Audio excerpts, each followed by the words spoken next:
นะโมตัสสะภะคะวะโตอะระหะโตสัมมาสัมพุทธัสสะนะโมตัสสะภะคะวะโตอะระหะโตสัมมาสัมพุทธัสสะนะโมตัสสะภะคะวะโตอะระหะโตสัมมาสัมพุทธัสสะโยธัมมังปัสสติโสมังปัสสติโยธัมมังอัปปัสสติโสมังอัปปัสสติธัมโมสักจังโสตโพติถึงห้องตายก็ยังมีรุ่นใหม่อยู่ไฟวิญญาณพุทธศาสตร์ยังบุกสู่รุ่นเก่าเถ่ารุ่นใหม่ยังซอยเสิร์ชสู้พุทธศาสตร์ยังคงอยู่บ่มุดหายสหายเอ่ย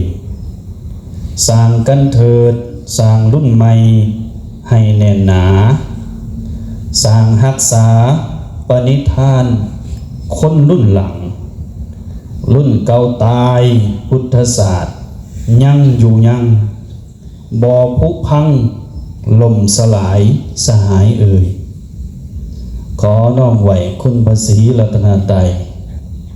ขอถวายความเคารพพ่อแม่ครูบาอาจารย์คณะสงฆ์ที่ได้ร่วมกันมานำพาการประพฤติปฏิบัติธรรมของโครงการจวนเนรประพฤติปฏิบัติธรรมตลอดฮอดนำถือหักแพงลูกหลานจวนเนรออกตนญาติโยมเบ้อทุกผู้ทุกคนต่อไปกะฟังธรรมด้วยความเคารพมนบมือก็ได้เนาะเมื่อกี้นี่มาเห็นลูกหลานจวนเนรเฮามอบปลายตลอดหอดออกตนญาติโยมทั้งผู้นมแน่ผู้เฮิมแน่ผู้เฒ่าแน่ก็เลยคิดเห็นวิถีแห่งพุทธศาสตร์วิถีแห่งสัจจะก็เลยเขียนเป็นก่อนออกมาลินทวนขึ้นอีกน้อยหนึ่งว่าถึงเฮาตายก็ยังมีรุ่นใหม่อยู่ไฟวิญญาณพุทธศาสตร์ยังบุกสู่รุ่นเก่าเถ่ารุ่นใหม่ยังซอยเสิร์ชสู้พุทธศาสตร์ยังคงอยู่บ่มุดหายสหายเอ่ยสร้างกันเถิดสร้างรุ่นใหม่ให้แน่นหนาสร้างรักษาปณิธานคนรุ่นหลังรุ่นเก่าตายพุทธศาสตร์ยังอยู่ยังบ่ผุพังล่มสลายสหายเอ่ยอันนี้พวกเฮานี่ถ้าเฮาเทียบใส่กับการเวลาเทียบใส่กับยุคสมัยพวกเฮานี่เหมือนกับคนรุ่นใหม่ดูกับคนรุ่นเฒ่ารุ่นเก่าคนรุ่นเฒ่ารุ่นเก่าคือไผนี่คือพวกอาจารย์คือพวกญาติทานคนรุ่นใหม่คือไผนี่แหละคือพวกเฮานี่ไปเฮ็ดจังใดบัดนี้เฮ็ดจังใดเฮาจึงจะรักษาพุทธศาสนารักษาวัดว่าให้มั่นคงทะนุกันอยู่คู่กับประเทศชาติบ้านเมืองตัวนี้ได้ยกภาษาบาลีเบื้องต้นขึ้นมาว่าโยธัมมังปัสสติโสมังปัสสติโยธัมมังอปัสสติโสมังอปัสสตินี่ซึ่งแปลเป็นบ้านเฮาว่าผู้ใดเห็นธรรมผู้นั้นชื่อว่าเห็นเฮาตถาคตผู้ใดบ่เห็นธรรม ผู้นั่นกะชื่อว่าบ่เห็นเฮาตถาคตแล้วมันเกี่ยวกับพวกเฮาจังได๋บัดเกี่ยวกับการรักษาพุทธศาสนาแนวใดนี่สำคัญเด้ครูบาอาจารย์ที่บวชมาแต่หึงแต่นานเป็นรัตญญูเป็นยถานก็ล้วนแล้วแต่ผ่านแบบนี้นะมาอย่างอาจารย์นี่กะจบจากสยามภูมิปี 2000 เนาะเก่าๆ 2000ตอนนั้นมันยังมีม.6 ยังบ่ทันมีม.7 นี่เบิดรุ่นหนึ่งสู่รุ่นหนึ่งจากรุ่นสู่รุ่นจากยุคสู่ยุคถ้าการสืบทอดเจตนารมณ์ปณิธานของคนรุ่นเก่าเบิดของคนรุ่นใหม่เบิดพุทธศาสนาประเทศชาติบ้านเมืองเฮากะถือว่าจบนี่พุทธศาสนาเฮากะเบิดแต่ว่าเหตุจังใดเฮาจะมีแนวคิดมีอุดมการณ์อยากรักษาพุทธศาสนาเพื่อสืบทอดให้แก่คนรุ่นหลังต่อไปอันนี้สำคัญเป็นอย่างจริงอยากว่าเกี่ยวกับการสืบทอดอายุของศาสนาให้พวกเฮาฟังทั้งที่เป็นลูกหลานจนเนนทั้งที่เป็นออกตนญาติโยมเพราะว่าเดียวนี้พุทธศาสนาของเฮาน่ะมันหน่อยลงพระสงฆ์องค์เจ้าเบิดประเทศลาวนี่เดี๋ยวนี้ประมาณ10,000 กว่าปัจจุบันนี่ฆราวาสญาติโยมที่เป็นพุทธศาสนิกชนได้เข้าไปร่วมประชุมกับแนวโฮมแขวงแนวเราสังสารแขวงนะลดลงปีละหลายพันเลยของตัวญาติโยมเขาลดลงปีละหลายพันเลยนี่กระเจ้าอันนี้ว่าสุภาพในแขวงนะบัดแขวงอื่นอีกนะก็เลยอยากว่าเกี่ยวกับการรักษาพุทธศาสนาสู่กันฟังตัวนี้เบื้องต้นเฮามาทำความเข้าใจเกี่ยวกับว่าพุทธศาสนาคืออีหยังก่อนเพื่อที่จะได้รักษาถือแล้วจะมีคุณประโยชน์แก่เฮาจังใด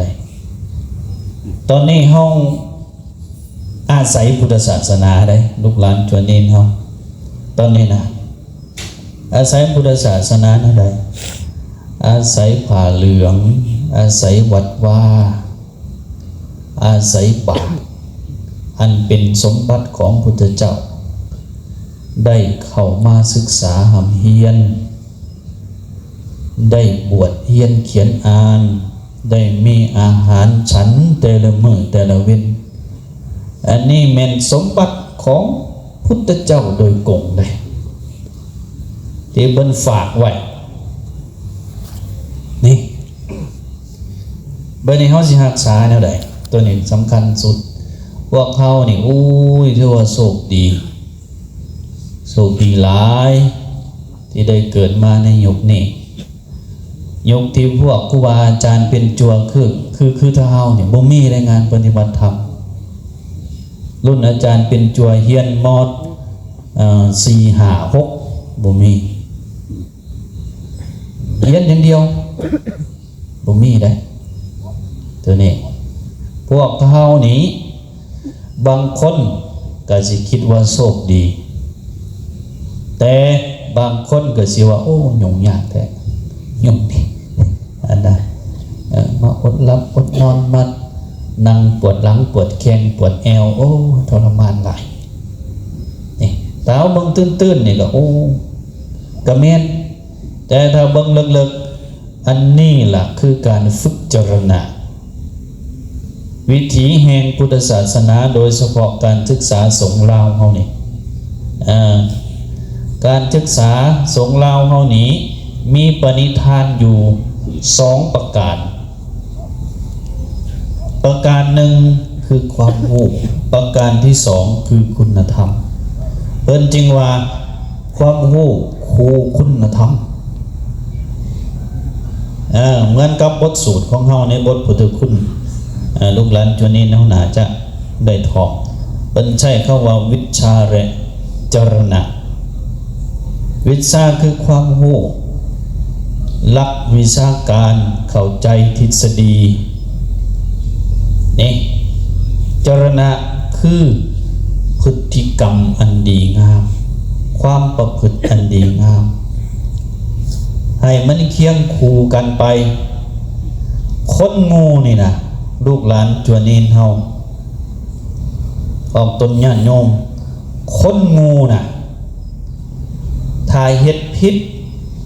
โกงบ้านโกงเมืองเฮ็ดพิษเฮ็ดบาปก็บ่หุ้นแห้งปานใดบ่มีผลเสียหลายนะแต่ถ้าคนฉลาดจบปริญญาตรีปริญญาโทปริญญาเอกศาสตราจารย์ไปเฮ็ดบาปนี่โอ้ตัวหนักแท้ๆมีผลกระทบไปเบิดเป็นอย่างที่ว่าสั้นเพราะกระเจ้าสลาดที่จะกอบที่จะโกง เอาอย่างเจ้าให้เจ้าหน้าจังซี่เนาะบ่ได้ศึกษาเฮียนอีหยังหลายถ้าไปลักก็อย่างหลายไปลักมักแตงลักมักโมลักเป็ดลักไก่ในสวนในไร่เขาแต่ถ้าเป็นศาสตราจารย์จบปริญญาตรีปริญญาโทเฮ็ดเวียกเฮ็ดงานในระดับสูงต่างใดแต่เจ้าหลักบ่ได้หลักคือเฮาได้หลักผู้หน่วยนี่หลักบ่แฮบ่นี่เป็นยังจึงหลักได้ย้อนอาศัยความรู้ที่ตัวเองเรียนมาแต่ขาดจรณะคือความประพฤติอันดีงามในหลักการศึกษาสงฆ์เฮายังเห็นตัวนี้จึงให้พากันประพฤติปฏิบัติธรรมพอได้ฝึกอบรมจิตใจของเฮานี้ให้ยิ่งขึ้นเริ่มต้นตั้งแต่ให้เห็นคุณค่าของพระพุทธศาสนาว่าพระพุทธศาสนานี้ให้คุณค่าแก่เฮาเนื้อประมาณในเบื้องต้นเห็นคุณค่าแก่ตนเองแล้วก็ต่อมาเห็นคุณค่าแก่ประเทศชาติบ้านเมืองแก่สังคมนี่เฮาจึงจะมีจิตใจอยากรักษาได้นี่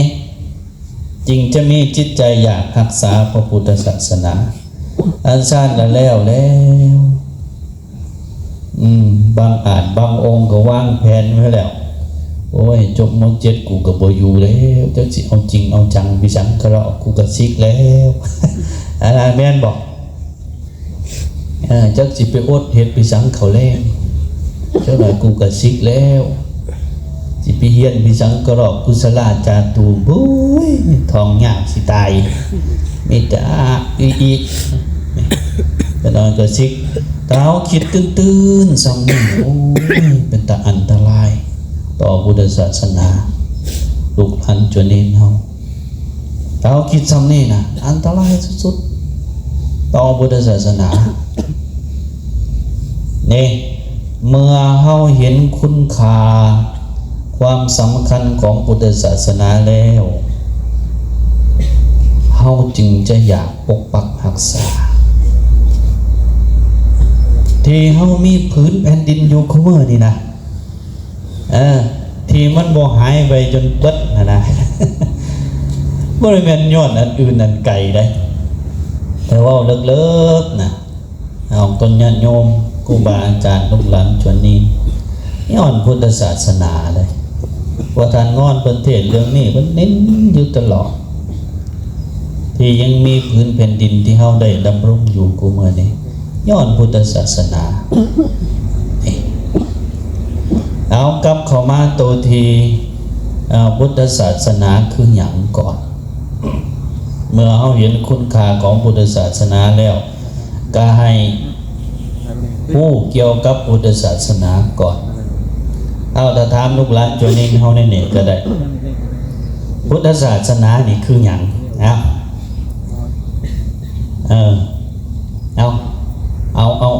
อามหาก่อนตอบรถบ่มีผิดบ่มีถูกใส่ละมหาอยู่ทางใดโซนมหาบางรูปพุทธศาสนามันคืออีหยังฮะแปลว่าคำสอนพุทธศาสนาคือคำสอนเนาะอันนี้ทีมมหาทีมมหกบัดนี้พุทธศาสนาคือหยังขออนุญาตตอบคือคำสอนของศาสนาของพระศาสดาอันนี้ทีมมหกก๊อปกันมาแต่เปลี่ยนนิดนึงเอาวงมเจ็ดทีมมเจ็ดบัดใช่มเจ็ดคือหลักธรรมคำสอนขององค์สมเด็จพระสัมมาสัมพุทธเจ้าก็ก๊อปกันมาอยู่แต่ว่าเนื้อหาสีสละสลวยขึ้นอันนี้ในความรู้สึกเฮาได้บางคนก็สิแนมเห็นว่าเป็นหลักธรรมคำสอนพุทธศาสนาคือหลักธรรมคำสอนขององค์พระศาสดาสัมมาสัมพุทธเจ้าอันนี้อีกบางพวกอาจจะบ่เห็นเพียงแต่สำนี้อาจจะหมายถึงวัดถึงว่ากุฏิวิหารลานเจดีย์นี่บ่แม่นว่าบ่ถือได้ถืออยู่แต่ว่ามันหังยังบ่ทันสมบูรณ์แบบที่จะเอิ้นว่าเป็นพุทธศาสนาได้นี่นะต้องประกอบด้วย1ถ้ามีคนมาถามว่าพุทธศาสนาคือหยังต้องตอบกับเจ้าว่าที่จะเอิ้นว่าเป็นพุทธศาสนาได้นั้นต้องประกอบด้วย1องค์พระศาสดาพระศาสดาก็คือพระสัมมาสัมพุทธเจ้าเฮานี่เอง2หลักธรรมคำสอนที่มหามหกมเจ็ดเฮาตอบไปวางนั้นอันนี้2หลักธรรมคำสอน3มีสาวกหรือเอิ้นว่าพุทธบริษัทนี่4ต้องมีศาสนสถานตัวนี้5มีศาสนสถานแล้วยังบ่แล้วมีศาสนพิธีนี่ศาสนาพิธีแล้วมีศาสนวัตถุมีอยู่6ประการนี้รวมกันจึงจะเป็นพุทธศาสนาที่สมบูรณ์แบบถ้าเฮาไปมุ่งเอาเฉพาะแต่หลักธรรมคำสอนอย่างเดียวก็ถืออยู่แต่ว่ามันยังบ่ทันครบพุทธศาสนาเฮาถ้าไปนิ่งแต่หลักธรรมคำสอนเป็นแนมเห็นเพียงแต่หลักธรรมคำสอนก็ยังบ่จะสามารถดำรงคงไว้ซึ่งพุทธศาสนาตัวนี้ต้องประกอบด้วย6องค์ประกอบนี้จึงจะเป็นพุทธศาสนาที่สมบูรณ์ถ้าขาดตัวใดตัวหนึ่งขาดส่วนใดส่วนหนึ่งก็จะเฮ็ดให้พุทธศาสนาเฮาบ่สมบูรณ์ตัวในใดพระศาสดาเฮามีแล้วหลักธรรมเฮามีแล้วสาวกเฮาก็มีแล้วในศาสนสถานเฮาก็มีแล้วศาสนาพิธีเฮาก็มีแล้วศาสนาวัตถุเฮาก็มีแล้วแต่ว่าเฮาจะรักษาแนวใดรักษาพุทธศาสนาไว้แนวใดนี่บัดนี้ในหลักการรักษานี้เฮามาเยืองใส่หลักธรรมคำสอนที่พระพุทธเจ้าเพิ่นเว้าโยธัมมังปัสสติโสมังปัสสติโยธัมมังอัปปัสสติโสมังอัปปัสสติผ ผู้ใดเห็นธรรมผู้นั้นชื่อว่าเห็นเฮาผู้ใดบ่เห็นธรรมผู้นั้นชื่อว่าบ่เห็นเฮานี่ถ้าเฮามันยังใส่ตัวนี้เฮาก็จะเป็นผู้รักษาพุทธศาสนาได้โดยอัตโนมัติอย่างพระพุทธเจ้านี่เฮาจะรักษาไว้แนวใดนี่พระพุทธเจ้าในฐานะศาสดานี้ให้พากันยกสูงให้พากันยกไว้ที่สูงให้พากันย่อไว้ที่สูงเหนือกว่าสิ่งอื่นใดเคารพบูชาเหนือกว่าสิ่งอื่นใดเฮาในฐานะพุทธบริษัทถึงจะนับถือพญาครุฑพญานาคผีแทนผีไทยผียังกะยามแต่ว่าให้มันต่ำกว่าพระพุทธเจ้าให้ห้องกว่าพระพุทธเจ้ามอบกายถวายชีวิตนี้เพื่อพระพุทธเจ้าอันนั้นแหละชื่อว่ารักษาพระศาสดาพวกเขาเฮ็ดได้บ่บัดตั้งแต่ขาบนั่นแหละขาบไหวบูชาออกเสียงวาจาอรหังสัมมาสัมพุทโธภควาพุทธังภควันตังอภิวาเทมินะโมตัสสะภะคะวะโตเฮ็ด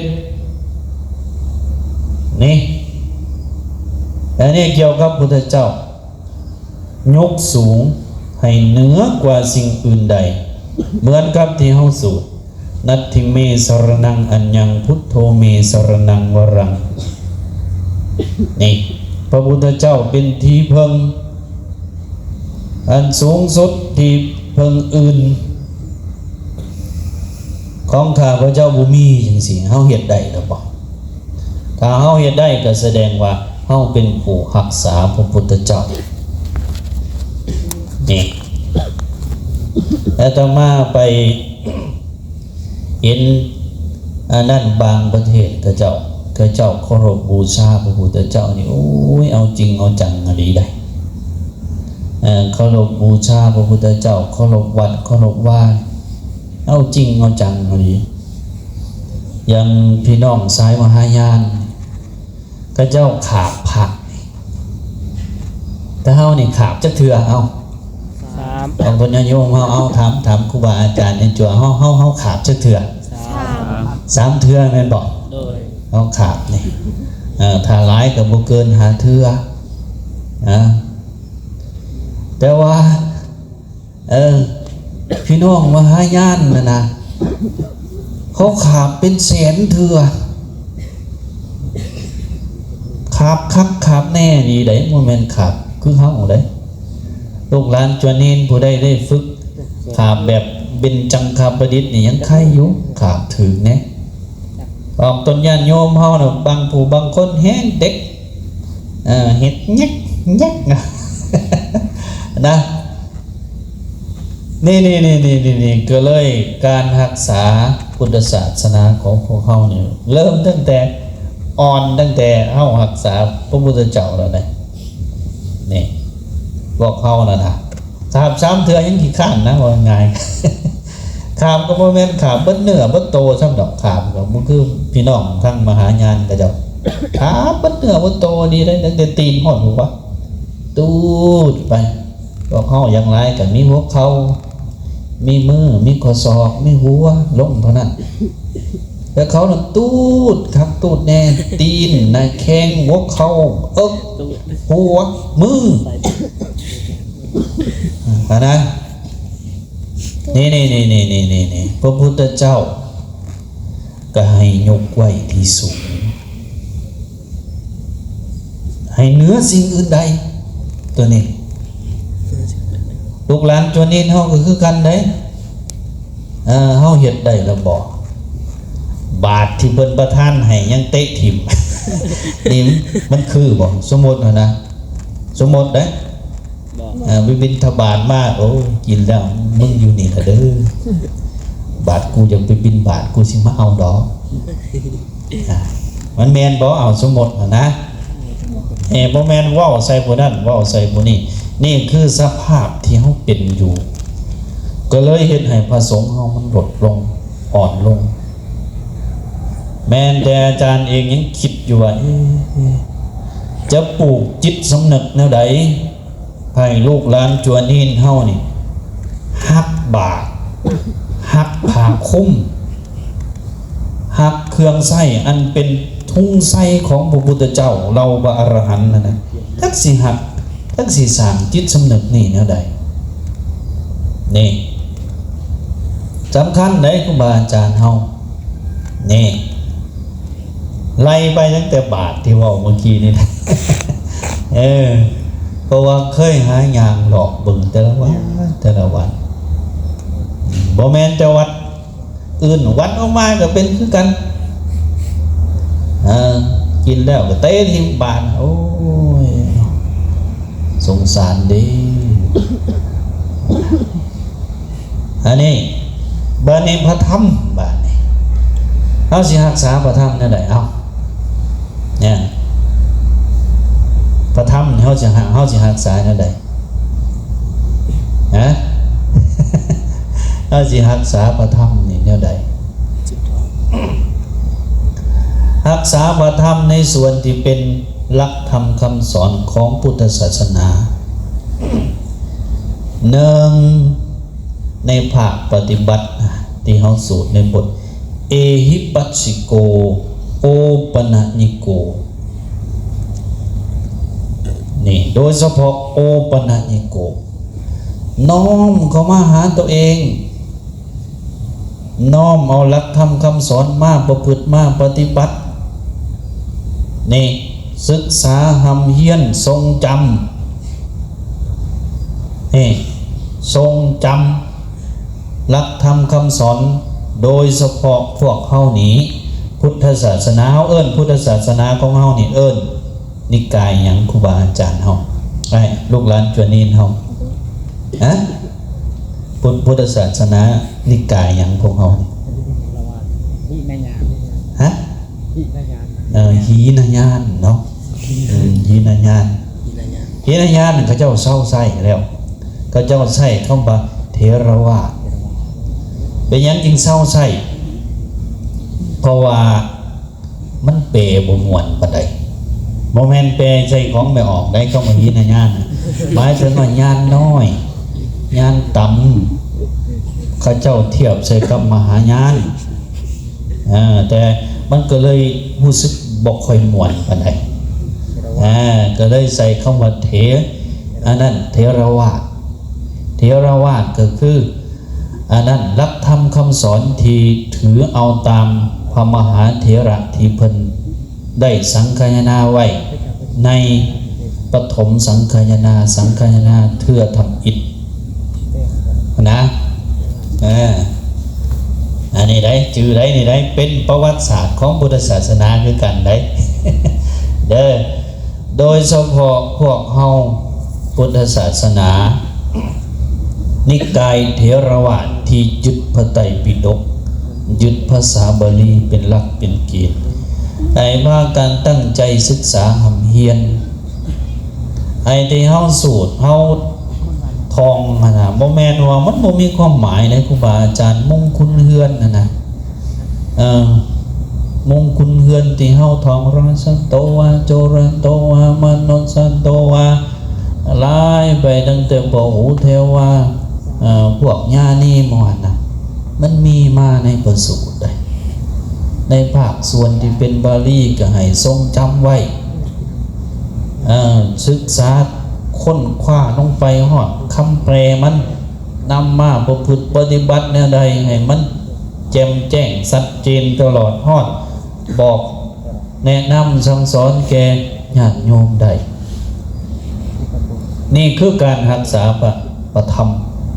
โอปนัญญิโกน้อมมาหาตัวเองในการปฏิบัตินี่พุทธศาสนาเฮานี่บ่คอยเพ่งโทษผู้อื่นแต่ว่าให้แนมเข้ามาหาตัวเองนำมาประพฤติปฏิบัติถ้าเฮาเฮ็ดได้นะ ก็จะสื่อว่าเฮารักษาพระสัทธรรมนี่มาน้อมมาประพฤติปฏิบัติเอาศีล10ของเฮานี้น้อมมาปฏิบัติแนวใดก็เฮ็ดไปตามนั้นนี่ตลอดฮอดมีหิริโอตตัปปะอย่างต่างๆน้อมมาประพฤติปฏิบัติถ้าเฮายังมีโอปนาญิโกอยู่ในจิตในใจนำไปประพฤติปฏิบัติก็ชื่อว่าเป็นผู้รักษาพระธรรมพวกเฮาเห็นได้บ่ตัวนี้ของตนญาติโยมดีเห็นได้บ่พระพุทธเจ้าเพิ่นบอกว่าอ้าวผู้ใดอยากเป็นเทวดาให้มีหิริโอตตัปปะเด้อเฮาก็บ่มีซะบ่มีหิริบ่มีโอตตัปปะไปหาลักหาขโมยเฮ็ดผิดศีลห้ามันบาปเด้อเพิ่นบอกไว้เป็นทางไปสู่อบายเด้อเฮาก็ผัดบ่เฮ็ดบ่น้อมมาประพฤติปฏิบัติก็ชื่อว่าเป็นผู้บ่รักษาพระธรรมก็เฮ็ดให้พระพุทธศาสนาของเฮาย่อหย่อนลงไปเรื่อยๆนี่ในสาวกเดชบาทนี่สาวกนี่นะสาวกของพุทธศาสนาเถรวาทเฮานี้โดยเฉพาะในลาวเฮานี้หายไปแล้ว1กลุ่มใดที่หายครับลูกหลานจนินเฮาภิกขุณีภิกขุณีหายไปแล้ว1กลุ่มนี่คือภิกขุณียังเหลือแต่ภิกขุอุปาสกอุปาสิกาซึ่งเปรียบคือกันกับสร้าง3ขาที่ยกโตสร้างคือพุทธศาสนาหันให้ย่างไปข้างหน้า3ขานี่ว่ายากแล้วได้ขาหนึ่งน่ะก็แห้งรีบบานนี้ขาพอออกขาอุบาสกน่ะแห้งบ่ค่อยสนใจวัดว่าศาสนาแห้งเขาวัดเขาว่านั่นหน่อยตัวนี้คือกันก็มาประพฤติปฏิบัติธรรมนี่แหละพอออกมีหอนก็ซาวนี่นะแห้งรีบลงหลายตนญาติโยมเฮานี่เฮาจะรักษากลุ่มพุทธบริษัทเฮาได้แนวใดในหลักการปฏิบัตินั้นเพิ่นว่า1ให้เคารพซึ่งกันและกัน2ให้ส่งเสริมซึ่งกันและกันอย่างพระสงฆ์องค์เจ้าเฮานี่นะนี่เพิ่นก็เคารพอาวุโสพันเตขาบไหววันท่ากันตามอาวุโสพันเตบ่ได้แม่นเอาตำแหน่งเอายศเอาถามาวัดกันอย่างเดียวได้ตามธรรมตามวินัยนั้นต้องอาวุโสพันเตนี่ยังโดยตำแหน่งจังสี่นี่สมมติขน้อยอาจารย์จังสี่เนี่ยเนาะโดยตำแหน่งเพิ่นก็สมมติให้ว่าเป็นหัวหน้ากรรมาธิการปกครองแต่ถ้าไปเห็นพ่อแม่ครูบาอาจารย์เพิ่นบ่ได้เป็นตำแหน่งอีหยังกระช่างเป็นยะปูยะตาอยู่พูนอยู่หลืบหินกระช่างแต่ว่าบวชถูกต้องตามธรรมตามวินัยมีศีลมีธรรมอันดีงามบ่ได้มีอีหยังก็ต้องได้คาบไว้บูชาเพิ่นนี่นั่นเป็นอันนั้นได้นี่เคารพกันตามธรรมตามวินัยญาติโยมเฮากะสุขโยส่งเสริมซึ่งกันและกันบ่ให้โจมตีบ่ให้ผิดเถียงบ่ให้แตกแยกความสามัคคีกันเดี๋ยวนี้นั้นในกลุ่มพุทธบริษัทเฮานี่โอ้ยอาตมาสังเกตเห็นแล้วก็รู้สึกจักเศร้าใจอยู่เศร้าใจแนวใดเอาหลักธรรมคำสอนมาโจมตีกัน เจ้านั้นไม่พวกบริสุทธิ์คอยนี่บริสุทธิ์โอ้ตายแล้วเรากูงานนี่ว่าสนุกนะนี่เป็นเหตุของความแตกสามัคคีในกลุ่มพุทธบริษัทเฮานี่พระพุทธเจ้าวันวัด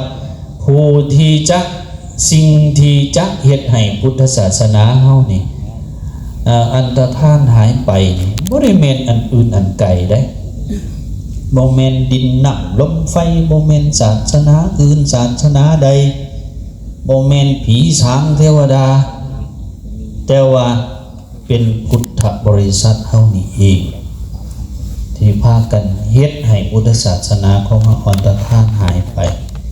หนึ่งในหันก็บ่สามัคคีกันโจมตีกันเจ้าพวกบ่บริสุทธิ์ข่อยเป็นพวกบริสุทธิ์เจ้าพวกบ่เข่งกินแต่ข้าวแลงข่อยบ่ได้กินข้าวแลงอันนะโจมตีกันนี่ต้องต้นยันโยมคือกันโอ้เจ้าอย่ามาบอกก็ข่อยเด้สินตัวหนึ่งก็บ่มีนี่แบ่งกลุ่มแบ่งพวกคนโบราณก็จะบอกคือใด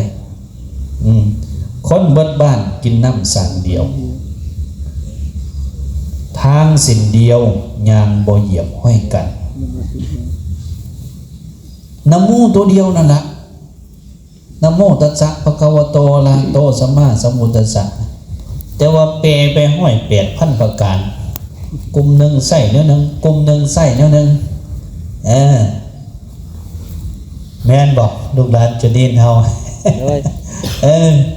เถียงกันละบาดนี้โอ้ยคิดไปคิดมานี่เอาหลักธรรมคำสอนมาโจมตีกันอันนี้แหละเป็นเหตุให้พุทธศาสนาของเฮามันคอยหน่อยลงในพุทธศาสนาในกลุ่มพุทธบริษัทพวกเฮานี้ต้องสามัคคีกันสุขยุ่งส่งเสริมกันเหมือนแบบนี้แหละนี่มีงานประพฤติปฏิบัติเอาก็ส่งเสริมกันสุขยุ่งกันตัวใดพอซอยเหลือกันได้ก็ซอยออกต้นญาติโยมกับผู้ใดมีเงินไขมาประพฤติปฏิบัติธรรมนำกับพากันมาผู้ใดพอซอยอาหารหวานข้าวยังได้ครับซอยกันอันนี้ชื่อว่าสุขยุ่งกันเป็นเหตุเป็นปัจจัยให้พุทธศาสนาของเฮาดำรงอยู่นี่คนโบราณนี่ก็เจ้าส่งเสริมสุขโยกันดึงจูงกันอดีอหลอได้ดึงเขาวัดดึงเขาว่าเอาตั้งแต่อยู่ในท้องพุ่นแหละถ้าเป็นพอออกไม่ออกกะถือมันอยู่ในท้องเอาไปให้ยะปูไปให้ยะพอให้ยะทานยะคู่ผูกแขนให้ดึงเขาวัดเขาว่าแต่ละเฮือนก็มีห้องเปิงผู้จักห้องเปิงอยู่บ่ลูกหลานเขามาถามคนรุ่นใหม่นี่ผู้จักห้องเปิงอยู่บ่บอกอาจารย์หมายถึงห้องยังห้องเปิงห้องไว้บูชาห้องพักคนตะกอนเขาเอิ้นห้องเปิงจะมีพุทโธวันศีลวันยังมาพอได้ไหวพระอิมินาสกาเลนะแต่งขันหาขันยังใส่เขาเอิ้นเปิงแต่ว่าหลายท้องถิ่นอาจจะเอิ้นบุกคือกันบ่จักแต่ว่ามีนี่แต่ละเฮือนได้มีอิมินาได้ไหวพระนี่จนมีฮีตที่เฮามีไหวในฮีต12นะแต่ละเดือนได้มีการเฮ็ดบุญบอกขาดจากวัดจากว่าบอกขาดจากการเต้าวงความสามัคคีกัน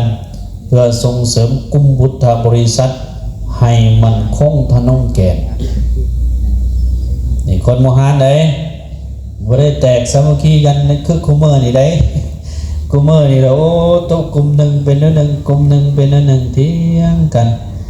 ไล่ไปตั้งแต่คิ้วไอ้คิ้วนี่นะ ก็ยังมีปัญหากันแล้วนะไล่ไปตั้งแต่คิ้วนี่ยังมีปัญหากันเฮ้ยมันบ่ถึงนะแต่คิ้วนะนะนี่นั่นอันตรายอันนี้จังหวะอันนี้เกี่ยวกับพุทธบริษัทเฮานี่จวนนี้นี่อยู่ในทีมใดจวนนี้นี่จวนนี้นี่จัดอยู่ในทีมของยาคูพิคุคุณแม่ดิคุณแม่เฮาคุณแม่เมซี่พอซี่เฮาแม่ขาวเฮานะคุณแม่ขาวเฮานี่แม่ขาวเฮาเนาะอยู่ในทีมอุบาสกอยู่ในทีมอุบาสิกาพอขาวเลยแม่อยู่ในทีมของอุบาสก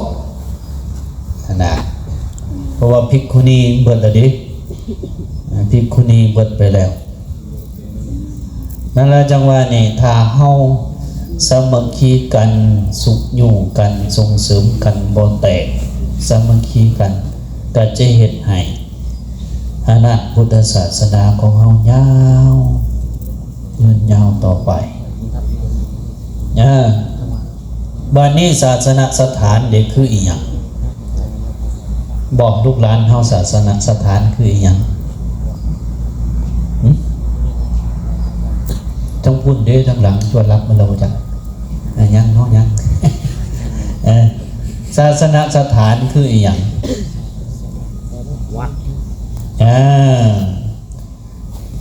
คือสถานที่ของพุทธศาสนานั่นนะก็มีวัดนี่โดยเฉพาะวัดเอาสิรักษาศาสนสถานเท่าใดจะเนี่ยวัดห่างก็หลายอาจจะพอด1 21 วัดตัวสั่นอาจจะพอดนะ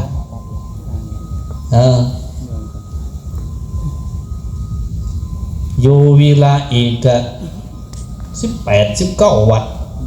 อันนี้เฉพาะเมืองที่ห่างหลายๆได้วัดบ่มียังคู่นะนี่ในทางพุทธศาสนานี้ศาสนสถานเขาก็ต้องปกปักรักษามองใดที่มีอยู่แล้วก็จะให้มันเสื่อมจะให้มันลุดมันหายไปเดี๋ยวนี้วัดนะวัดบางเทื่อก็ถือเบียดเบียนได้ของตนยันโยมเฮาถือเบียดเบียนจังไดบางเทื่อก็ศิลวัดบางเทื่อก็ในบ้านโอ้ยวัดมันกว้างโพดก็หน่อยขอตัดทางแน่ได้บ่จังน้อยนะมันกว้างโพดบ่เอานะก็หน่อยเอาจัก2-3 เฮกตาร์ก็พอแล้วว่านะนี่มองใดที่ยังบ่มีเพิ่นก็ให้มันมีส่งเสริมให้มีวัดว่าพระศาสนาในความรู้สึกของผู้ขาของอาจารย์ของขน้อยนี่นะที่จะรักษาพื้นแผ่นดินป่าดงพงไพรประโยชน์ของประเทศชาติบ้านเมืองไว้ได้มีแต่วัดได้มีแต่วัดนี่ล่ะรักษาได้ดีที่สุดโดยเฉพาะเขตนอกนี่ถ้ามองนี่ได้เป็นธรณีสงฆ์มองนี่ได้เป็นวัดเป็นว่าก็จะยังคงมีป่าดงพงไพรอยู่ถ้าบ่มีวัดบ่มีหยังจะหน่อยก็ถึกสัมปทานเป็นสวนอ้อยสวนมันก้าวเดียวกับแป้นตืดเฮาพุทธบริษัทก็ต้องพากันส่งเสริมพากันรักษาวัดนี่นะธรณีสงฆ์นี่ให้ได้ดีที่สุดเอาตนญาติโยมเฮาปกปักรักษาเห็นพี่น้องเวียดนามหรอก ในยุคสงครามอินโดจีนนะถ้าผู้ใดเรียนประวัติศาสตร์ก็น่าจะมีแต่ว่าในประวัติศาสตร์ที่เขาเรียนในม.5 ม.6 ม.7 บ่มีละเอียดปานนี้ต้องได้ไปอาศัยการศึกษาตื่นก็เจ้าสิทำลายวัดนะทำลายกุฏิวิหารพุทธรูปนี่นะครูบาอาจารย์เขาได้ต่อสู้จนถึงกันย่อมตายผู้ใดรักษาศาสนสถานครูบาอาจารย์เขาลองไปพิมพ์เบิ่งก็ได้พระติ๊กกวางดึกในเกิดก็มีเขาฆ่าพระเขาทำลายวัด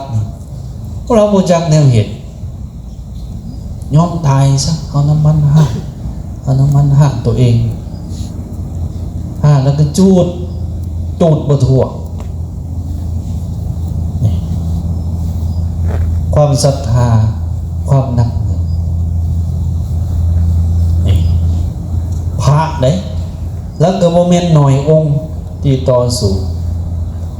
พี่น้องศรีลังกานี่แห้งเต็กเพราะว่าศรีลังกาเกาะนี่นะอยู่ในยุคของพระเจ้าเทวานัมปิยะติสะนี่แหละถ้าจือบ่ผิดอยู่ในส่วนยุคสังคายนาครั้งที่ 3เกาะลังกาเบิดเกาะนะถวายให้เป็นดินวัดพระเจ้าเป็นดินนะถวายให้เป็นดินวัดพอในยุคล่าอาณานิคมนะพวกมีกาพวกอังกฤษพวกอันนั้นเขาไปแผ่อิทธิพลนะเขาอยากทำลายนี่พรรคก็ดีประชาชนก็ดีนอนในนั้นเนาะถ้าเจ้าสิไปทำลายวัดว่าสถานที่ศักดิ์สิทธิ์นี่นะเกี่ยวกับพุทธศาสนาต้องผ่านศพข่อยไปก่อนนี่คือความหนักแน่นได้ความหนักแน่นในการรักษาพุทธศาสนารักษาศาสนสถานวัดว่าตะเฮาก็คือกันในยุคพอทานงานพอทานงอนกว่าจะรักษาวัดไว้ได้นะมันเป็นขี่ได้ครูบาอาจารย์เฮาไอ้จัวไอ้นินเฮานี่ต้องรักษาถ้าพุทธศาสนาของเฮาบ่มีวัดสมมุติว่าประเทศลาวนี่บ่มีวัดยังครูเฮาสิไปอยู่ไสสมมุติวัดหลัก19ก็บ่มีวัดประมาณก็บ่มีวัดใดก็บ่มียังครูจัวเฮาสิไปอยู่ไสยังครูเฮาก็บ่มีบ่อยู่เห็นบ่นี่แหละจึงว่าอันนี้ก็เป็นองค์ประกอบหนึ่งของพุทธศาสนาที่ขาดบ่ได้นี่พระพุทธเจ้าเฮาตอนเพิ่นเผยแผ่ศาสนาใหม่ๆนะพระเจ้าพิมพิสารได้ถวายวัดเวรุวันถวายเพิ่นได้หยาดน้ำไม้ทานสาธุเด้อผู้ข้าได้ถวายพื้นแผ่นดินนี้ให้เป็นธรณีสงฆ์เป็นที่พักประพฤติศีลประพฤติธรรม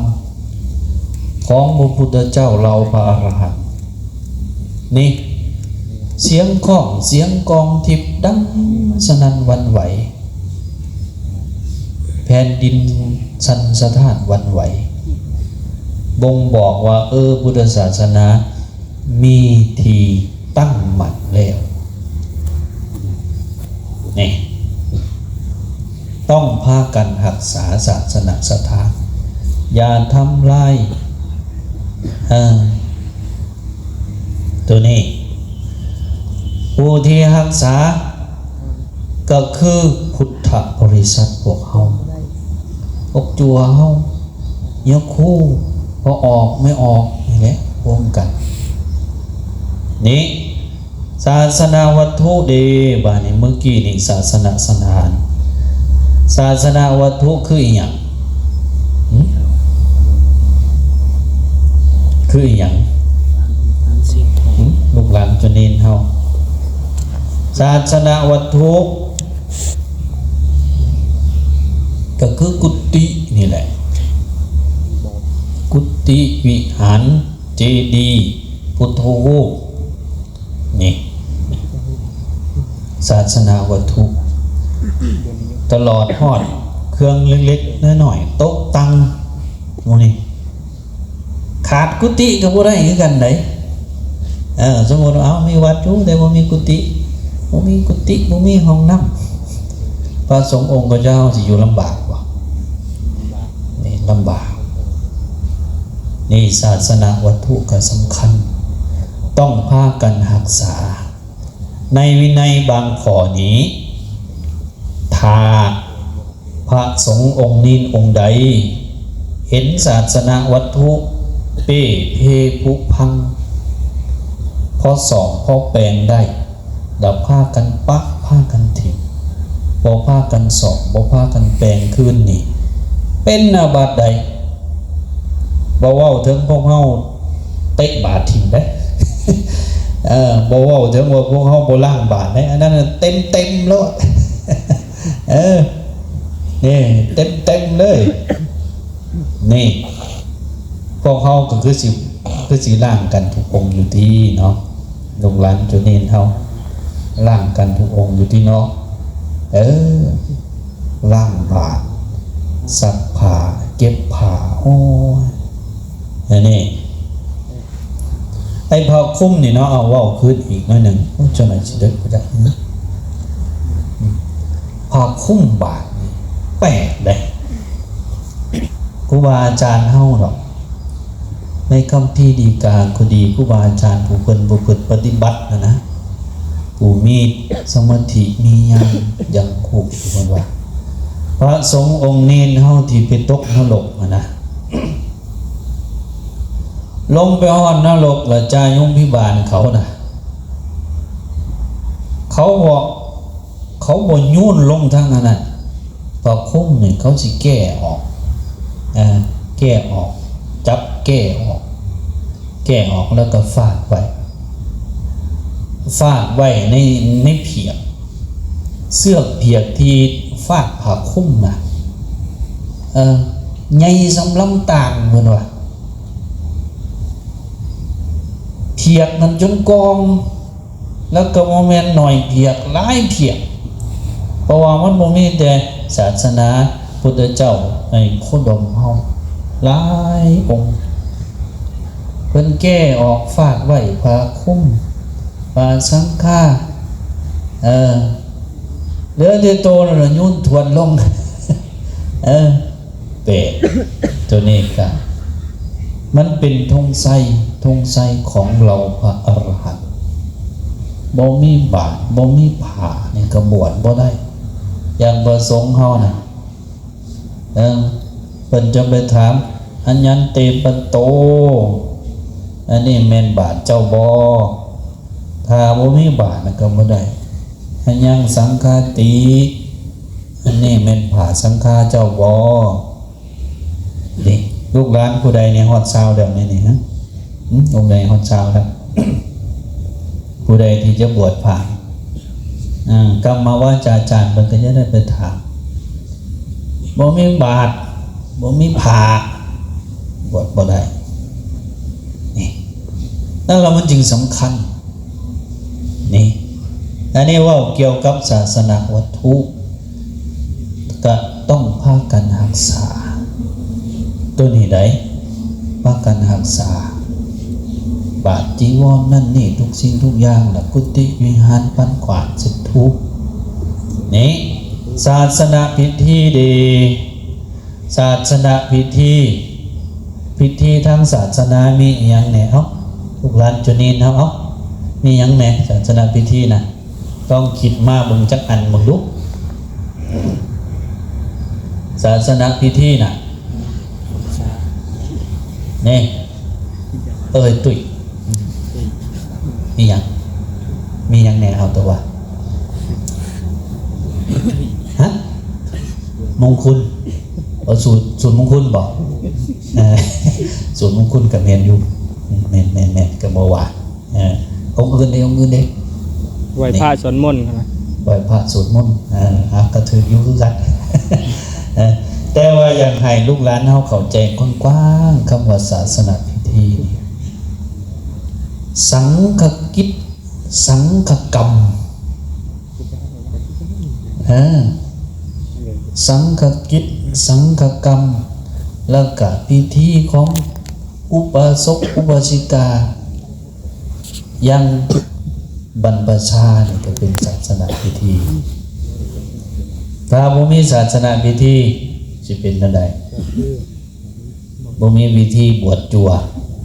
บ่มีจั่วมาบวชมันสิเป็นจังไดนะบ่มีพิธีอุปสมบทบ่มีพิธีบวชยะคู่สิเป็นจังไดนี่บ่มีพิธีไหว้พระรับศีลอรหังสัมมาสัมพุทโธนี่อย่าว่าบ่สำคัญได้ของตนญาติโยมเฮาที่พวกเฮามาเฮ็ดนี่นะอันนี้ก็เป็นศาสนาพิธีทุกศาสนาที่เป็นศาสนาที่สมบูรณ์นะต้องมีศาสนาพิธีพุทธศาสนาเฮาก็คือกันต้องเป็นพิธีที่เกี่ยวกับพระพุทธเจ้าเกี่ยวกับหลักธรรมคำสอนเนี่ยบ่แม่นพิธีแนวอื่นเด้บ่แม่นพิธีเข้าทรงบ่แม่นพิธีนางเทียมบ่แม่นพิธีตัดกรรมบ่แม่นพิธีอันนั้นนี่บ่แม่นได้ต้องเป็นพิธีเกี่ยวกับพระพุทธพระธรรมพระสงฆ์นะขาดตัวนี้ก็บ่ได้เฮาก็ต้องรักษาอย่างพิธีการบวชนี่ก็ต้องส่งเสริมให้ลูกหลานได้มาบวชเรียนเขียนอ่านหรือบวชประพฤติศีลบวชประพฤติปฏิบัติก็เป็นการรักษาพุทธศาสนาคือกันนี่องค์ใดมีเงินไขบวชพระถึงเวลากับพระกันบวชนี่เฮาบวชเป็นจัวบวชเป็นยกคู่นี่อาจารย์เคยเว้าอยู่ตลอดบ่มีอาชีพใดที่ยิ่งใหญ่กว่าอาชีพของเฮานี่อาชีพนักบวชบ่มีอาชีพใดที่ยิ่งใหญ่เท่าอาชีพนักบวชถ้าเฮาเข้าใจดีๆได้โอกาสก็อยู่นี่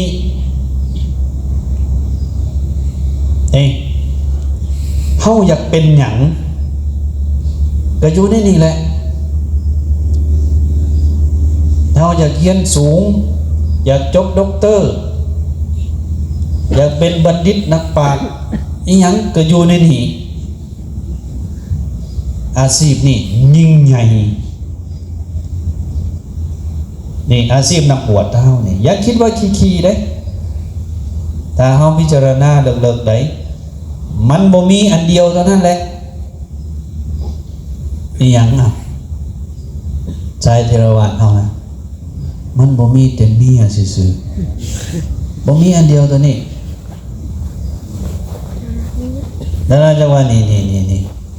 พุทธศาสนาของเฮานี่อาชีพที่ยิ่งใหญ่ที่สุดก็คืออาชีพนักบวชเฮานี่แหละได้สร้างสาพัฒนาสังคมได้ขูดเกาจิตใจของตนได้ซอยเหลือครอบครัวเรือนซานได้สร้างโอกาสให้แก่ตนเองในการศึกษาหำเรียนแน่ อันนี้เกี่ยวกับศาสนาพิธีนี่ก็ต้องพากันนั่นพากันรักษาไว้พากันส่งเสริมให้มีเหมือนกับเฮามาเฮ็ดกิจกรรมเฮ็ดโครงการนี่โครงการประพฤติปฏิบัติธรรมถือว่าเป็นการรักษาศาสนานี่ลูกหลานจวนนี้เฮาให้คิดดีๆองค์ใดที่อยากซิกคิดเบิ่งดีๆเฮาได้ให้หยังแน่แล้วแก่พุทธศาสนา เฮาได้ตอบแทนอีหยังในแล้วแก่พุทธศาสนาก็บ่แม่นว่าบ่ยังให้เฮาสิแต่อยากให้เฮานี้ได้มีจิตสำนึกคิดเพื่อตอบแทนพุทธศาสนาแน่บ่อาศัยเฉพาะพุทธศาสนาในการเลี้ยงชีวิตเรียนจบไปหาเฮ็ดเวียกเฮ็ดงานเอาลูกเอาเมียแล้ววิธีการตอบแทนพุทธศาสนาง่ายๆตอบแทนวัดว่าศาสนาง่ายๆก็คือประพฤติปฏิบัติธรรมเป็นผู้มีศีลตั้งใจรักษาศีลศึกษาหำเฮียนซ้ำนี่ก็โอ้โหสุดๆแล้วนี่นะซ้ำนี่นะบ่ได้เอาหยังหลายหรอกเป็นผู้ประพฤติปฏิบัติธรรมในบทอัตถิอุณหสวิสัยนะพระพุทธเจ้าเพิ่นสอนสุปฏิทิตเทพบุตรว่าธัมมังสุจริตังจเรให้ประพฤติหน้าที่ประพฤติธรรมด้วยความสุจริตด้วยความสุจริตได้เฮาเฮียนก็ตั้งใจเฮียนเฮามีฐานะเป็นจัวก็รักษาศีลเจริญเมตตาภาวนารักษาขอวัดอุปถัมภ์ประทานพระสงฆ์องค์พระเจ้านี่ซ้ำนี่ก็ชื่อว่าตอบแทนพระศาสนาได้แล้วถ้าผู้ใดคิดเพียงแต่ว่าโอ้ยบ่เหิงเฮาก็สิซิกแล้วจบม.7เฮาก็สิซิกแล้วหรือจบปริญญาตรีเฮาก็สิซิกแล้วจบปริญญาโทเฮาก็สิซิกแล้วและเป็นผู้ประมาทบ่ตั้งอยู่ในคุณความดีบ่ตั้งอยู่ในศีลลบลูเครื่องส่งของตัวเองคือผาคือบาปที่อยู่อาศัยอันนี้อันตรายมีโอกาสที่จะไปตกนรกได้สูงนะนี่อยากฝากข้อคิดตัวนี้ไว้สิกกบวาแต่ส่วนที่เฮาดำรงสมณะดำรงชีวิตความเป็นจัวเป็นนี้อย่างให้ได้ตอบแทนพุทธศาสนาเนี่ยนิดนึงก็ได้บ่เอาหลายนิดนึงก็ได้เนี่ยเห็นอะไรกับพากันรักษาศีลตัวเองนั่นแหละรักษาศีลของตัวเองให้ดีนี่ซ้ำนี่ก็ถือว่าอันนั้นแล้วรักษาผ้ารักษาบาตรซ้ำนี่ก็ชื่อว่ารักษาศาสนาแล้วนี่อันนั้นเนาะฝากไว้เป็นขอคิดให้ของต้นญาติโยมเฮาเพราะว่าเมื่อนี้นี่ถ้าว่าตรงๆคือมาเจาะจงใส่ลูกหลานชนนี้เฮาโดยเฉพาะเพราะว่าชีวิตของความเป็นจัวนี่อาจารย์ก็เคยผ่านแล้วก็เห็นมาหลายเนียมหนาหู้ฮอดจิตใจกันนะผ่านชีวิตความเป็นจัวชีวิตนักเรียนมีความรู้สึกแนวใดเป็นแนวใดผ่านนั่นแหละจังหวะนี้ในรุ่นเฮาผ่านน้ำห้อนมาก่อนเลยนะรุ่นเฮาซ้ำนี้รุ่นต่อไปรุ่นต่อไปเฮาสิเฮ็ดจังใดต้องพากันสร้างพากันรักษาคุณความดีนั้นไว้สร้างจากรุ่นสู่รุ่นก็จะเฮ็ดให้วัดว่าศาสนาเฮาตั้งมั่นอยู่ได้เหินเฮาต้องคิดเพื่อรุ่นน้องรุ่นลูกรุ่นหลานต่อไปนี่อันนี้เนาะ เอาละเนาะอาจารย์นัตมภาพ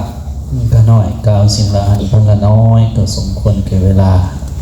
หลายสุดนี้ก็ขออ้างเอาคุณพระศรีรัตนตรัยคุณศีลคุณธรรมคุณงามคุณดีทั้งหลายจงมาปกป้องคุ้มครองพวกเราให้อยู่ดีมีแห้งสุขภาพแข็งแรงให้ดุให้โศกให้โรคให้ภัยสมความมุ่งมั่นปรารถนาในสิ่งที่สอบประกอบโดยทำกันเพื่อทุกผู้ทุกคนเด้อ